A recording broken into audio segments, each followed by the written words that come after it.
Yeah. Chris and Dan, lovely to meet you. So great to meet you. Congratulations on this film. It is so ridiculously fun, but I mean that in a really good way.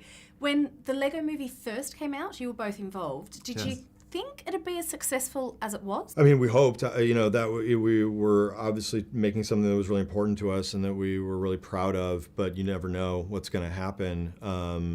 But our hope was, that it would reach, that we were making something that would reach people. I mean, we made an emotional movie that was meant to connect with, families, and so, that was our hope. But I think it exceeded even our own expectations. It became a cultural phenomenon. Yeah. When we first started, Everything is Awesome was one of the first things we started as far as that song, and the fact that we'd walk out in the public and schools and restaurants and people were singing Everything is Awesome. You can't predict that kind of cultural success. Yeah. So what was it about Batman? Why was it him that was getting his standalone film? Well, I mean, his catchphrases and things like that caught on with people. I mean, people, just there's a rich history with that character. I mean, Batman's been around for 78 years, and the idea of being able to play with Batman and the one, the Batman that we created, the Batman sort of feels like little bits of all the other Batmen.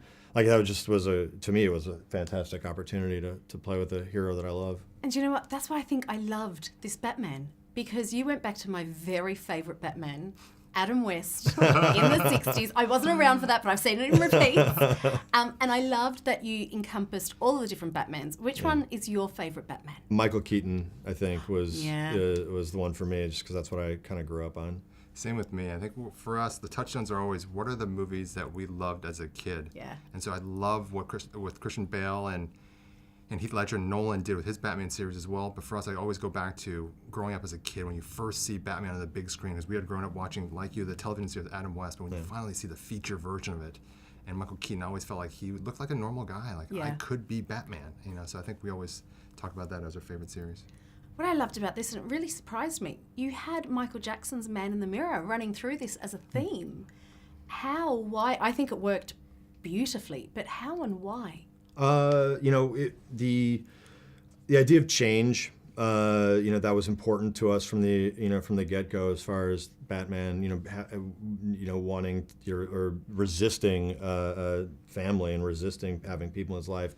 So the idea that Batman was confronted with change, and it also started off just sort of like we wanted to make a movie that felt like sort of an important, epic movie, because it was from Batman's point of view. Yeah. And so the idea of a quote, an opening quote, and stuff like that. And so it was one of these things that just kind of came together because we were searching for the perfect thing, and then somebody mentioned Michael Jackson's Man in the Mirror, and then just started to make a lot of sense to sort of tie it together thematically throughout the movie and have it come back. It really is right on theme, because this movie is very introspective for Batman.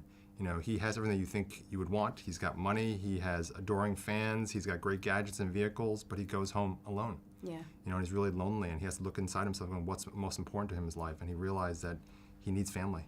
So he finds his own and forms his own version of family in this movie. You guys look like you have the best job going, right? You get to be kids all day, but also get to be adults. Right. What is the best part about being involved in something like this? Because I know it's hard work. It has to be a little bit of hard work, yeah? Yeah. But what is the best part? We're about to get there is the best part for me. It's really sitting in an audience, watching fans take in. We've been working so hard for 3 years nonstop, and actually watching the joy in kids' eyes. And in this movie, Chris has made a movie that's in 3D. It's even better than in 2D. It's like a toy set come to life. And then the sound system that we put together is just amazing. So for us, it's the joy of finally experiencing the final product of years of hard work and just toils. We have almost 1,000 people working on these movies all over the world, Los Angeles, Denmark, Australia. And people, they pour their hearts and lives in these movies. And when people enjoy it as much as we enjoyed making the movie, I think that's the biggest satisfaction. Well, guys, enjoy the fruits of this, because it was so much fun. Thank you so much. Thank you. Nice to meet you.